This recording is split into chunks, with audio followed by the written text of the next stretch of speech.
Cafe Bollywood के दर्शकों के लिए प्रस्तुत है इंदु मित्तल के कविता संग्रह ये पल साँचा मोती पर विशेष चर्चा। चित्रनगरी संवाद मंच मुंबई से शामी एम इरफान की रिपोर्ट।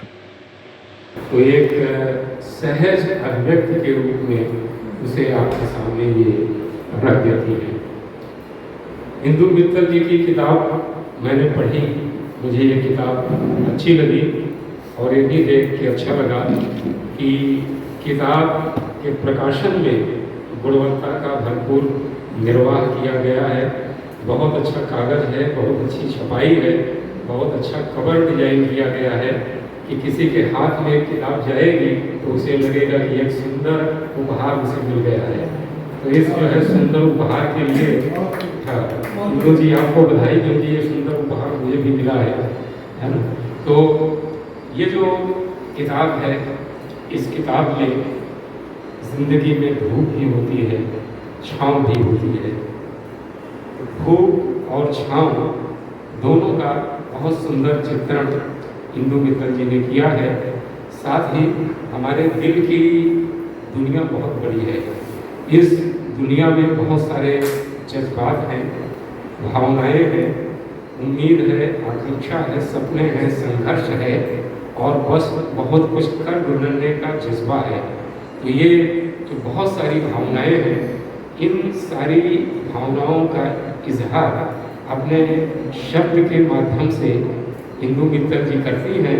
और ख़ास बात यह है कि अगर कहीं उनको 10 लाइन लिखने की ज़रूरत महसूस होती है तो वहाँ पर वो 10 लाइन ही लिखती है, उसको वो 20 लाइन में नहीं फैलाती। तो ये जो अपनी बात को पेश करने की कला है, या यूँ कहें कि कविता कम शब्दों में ज़्यादा बात कहने की कला है, उसे इंदु मित्तल ने अपनी इस किताब के माध्यम से बहुत खूबसूरती के साथ आपके सामने रखा है। तो मैं इस रचनात्मक उपहार के लिए इंदु मित्तल को बधाई देता हूँ और अपने अग्रज कवि सुभाष काबरा जी से अनुरोध कर रहा हूँ कि वो इस किताब के बारे में 2 शब्द कहें। सुभाष काबरा जी। मैं जो लिख के लाया था उसका 30% तो देवोली ने बोल दिया।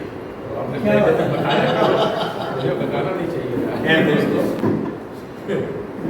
बहुत संक्षेप में देखिए, जब कोई किताब आती है, यहाँ बहुत से पढ़ाकू लोग बैठे हैं, कुसुम जी हैं, गुप्ता जी हमारे, मधु है, हम लोग कोई किताब छोड़ देती। राजेश भाई तो हमारे इतने वर्षों जब लिखना सीख रहे थे तब के साथी। तो मैंने कुछ बातें लिखी, उसमें एक आध बात अगर कड़वी भी हो तो करेले की तरह एडजस्ट कर लीजिए। आज हम इंदु मित्तल जी के काव्य संग्रह ये पल साँचा मोती के जवाब हो रहे हैं। 1977 से निरंतर लेखन करने वाली इंदु मित्तल जी ने अपने पहले संकलन के लिए पूरे 48 वर्षों तक इंतजार किया। ये उन बच्चों के लिए सबक है कुसुम जी, जो आज गजल लिख के किताब छपवाने दौड़ जाते हैं। वे उस सूची में शामिल हो गई हैं जिनकी पहली किताब 60+ के बाद आई।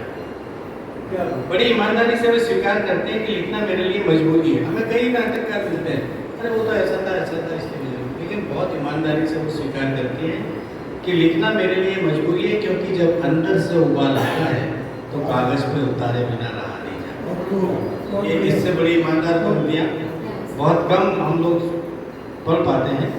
सीखने समझने के लालच में वो सैकड़ों गोष्ठियों और साहित्य सभाओं में शिरकत करती रही, सबसे कुछ न कुछ सीखती रही, कुछ न कुछ लिखती रही। खुशी की बात यह है कि उन्हें प्रेरणा देने वाली संस्थाओं और लोगों में चित्रनगरी संवाद मंच और भाई देवमणि पांडे का नाम भी है। आप पहले भी हमारे ऐसे 2 बार आ चुके हैं, मित्तल साहब भी आए थे। बच्चों के दर्शन आज हम लोग पहली बार कर रहे हैं। इंदु जी की पहली किताब में 102 शब्द चित्र हैं। मैं इन्हें शब्द चित्र इसलिए कह रहा हूँ दोस्तों, क्योंकि इसमें सभी प्रकार की रचना है। कुछ बेहद सार्थक हैं, कुछ चौंकाती हुई हैं, तो बहुत सी ऐसी भी हैं जो रत्ता धरता की दहलीज पर दस्तक दे रही है। यदि किसी प्रकांड विद्वान को एक किताब दी जाए तो इसका आकलन उस तरह नहीं करेंगे जैसे अभी देवमणि ने किया। लेकिन चित्रनगरी संवाद मंच सदा से इस बात का पक्षधर रहा है कि एक अच्छा बीज हो तो उसे उचित खाद, पानी, मिट्टी और मौसम दिलाना हम सबका फर्ज है। वही काम आज हम लोग यहाँ कर रहे हैं। रचना दर रचना रचनाकार समर्थ होता जाता है और किसी न किसी दृष्टि से साहित्य को समृद्ध करता ही है। इंदु मित्तल जी के इस पहले काव्य संग्रह का स्वागत है। उनकी कलम भविष्य में निरंतरता और सार्थकता के नए कीर्तिमान पड़े, इसी कामना के साथ बिंदु जी की ये 4 पंक्तियों के साथ मैं अपनी वाणी को विराम देता हूँ। आपने लिखा है, फूल को मुरझाने का डर, फूल को मुरझाने का डर, खुशबू को बिखर जाने का डर, मैं परागरत मुझे क्या डर, मैं परागरत मुझे क्या डर, मिट्टी में मेरी फिर उग जाऊंगी कोई नया फूल बनकर। मैं चाहूंगा भरपूर तालियों से आप हौसला अफजाई करें इंदु मित्तल जी।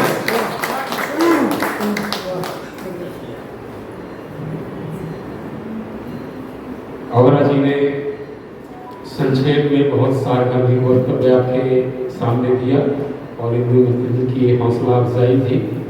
और अब मैं इंदु मित्तल जी से अनुरोध कर रहा हूँ कि जो काव्य संकलन आप सबके सामने आया है, उस काव्य संकलन से वो अपनी कुछ चुनिंदा कविताएं आपको सुनाएं। आइए जी।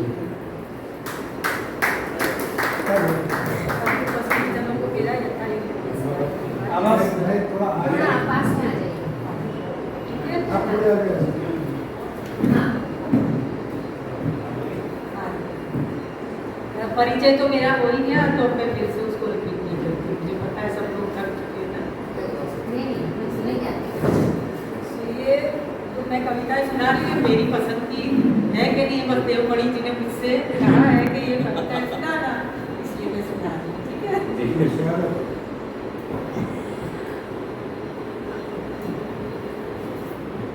कविताएं तो मैंने 77 से लिखनी शुरू कर दी थी, मतलब बचकाना था, बचपना था, मेरे पास ऑफर भी आई कि भाई चलो तुम्हारी कविताएं छपवा दो, तो मुझको खुद को ही नहीं लगा के छपवाने लायक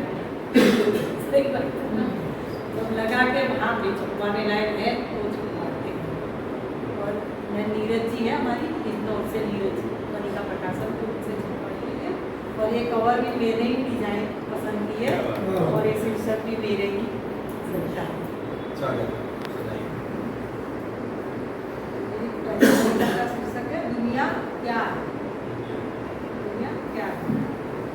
दुनिया एक समंदर जिसमें तैर पाए वो सिकंदर, हार मान ले जो यहाँ वो डूब जाए उसके अंदर।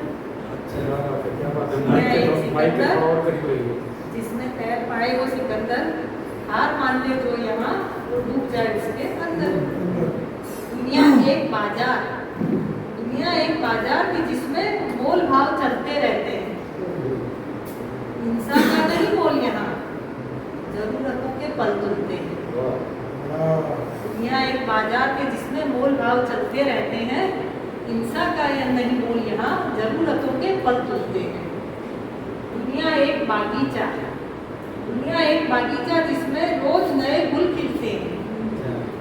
पीले पत्ते झड़ जाते हैं, कलिया कोपल हंसते हैं। पीले पत्ते झड़ जाते हैं, कलिया कोपल हंसते हैं। दुनिया भीड़ भड़का जिसमें जाने अनजाने चेहरे हैं। हम ही इकट्ठे हुए सब एक दूसरे को कहाँ जानते थे। दुनिया एक भीड़ भड़का जिसमें जाने अनजाने चेहरे हैं। पुराने बिछुड़ते जाते हैं और नए दोस्त मिलते रहते हैं।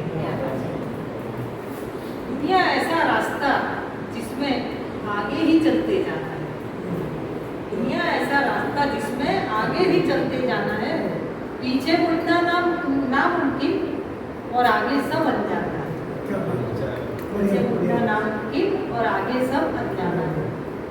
दुनिया एक पहेली जिसका नहीं कहीं कोई हल। दुनिया एक पहेली जिसका नहीं कहीं कोई हल। लाख उपाय विचारे सभी ने, फिर भी सभी बेकर।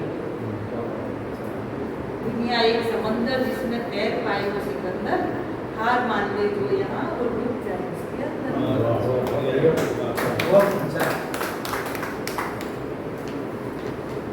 ये मेरी कविता आसान सफर। इससे पहले मेरे 5-6 संपादन ग्रंथों में मेरी कविता कहानी आ चुकी है। ये मेरा एकल काव्य संग्रह है।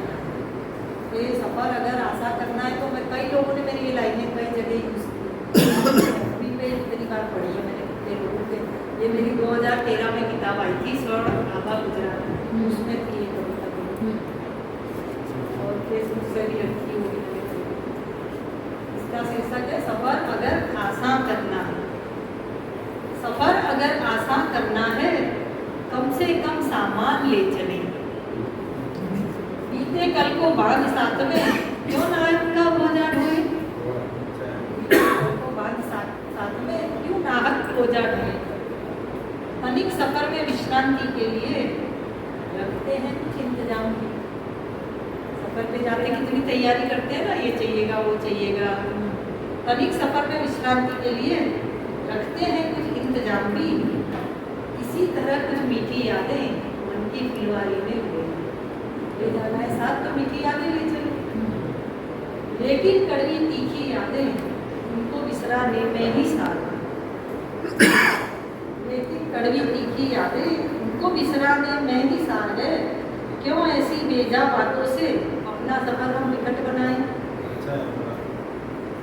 जब आगे ही है चलते जाना, जब आगे ही है चलते जाना, मुड़ मुड़ कर क्यों देखे पीछे। जीवन नदिया की धारा में बस सहज ही बहते जाएं, अपना सफर आसान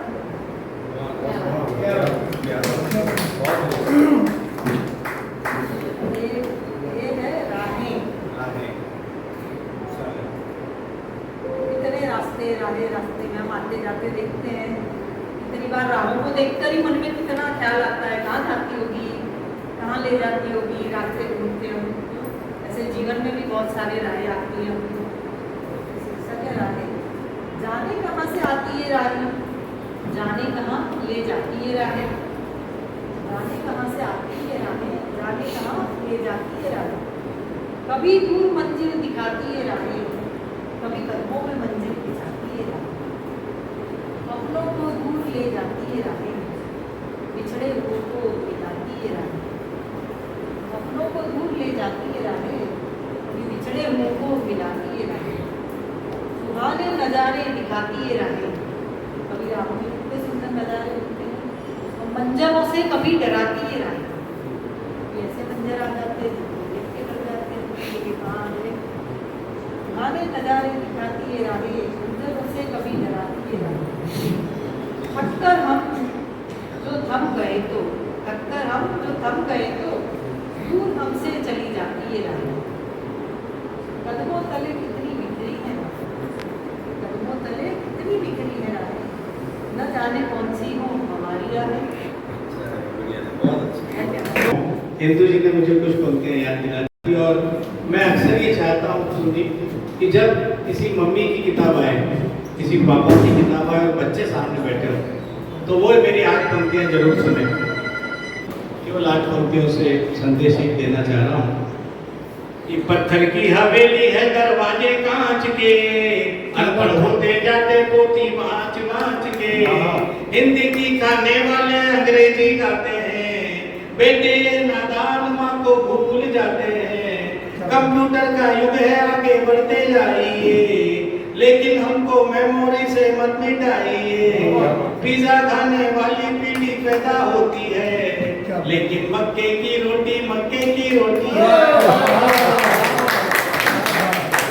कुदरत के सब कानूनों का, कुदरत के सब कानूनों को शैदा करना है। लेखक का लिखना तो बच्चा पैदा करना है। हमने तुमको बच्चा एक फेरेक्स सा दिया, तुमने उसको पोलियो का दर्द दे दिया। चलने से लाचार, सोच से गूंगा हो गया। एक तुम्हारी भूल से मेरा बचपन खो गया। जिस बचपन की खातिर मैया पल पल रोती है, क्योंकि मक्के की रोटी मक्के की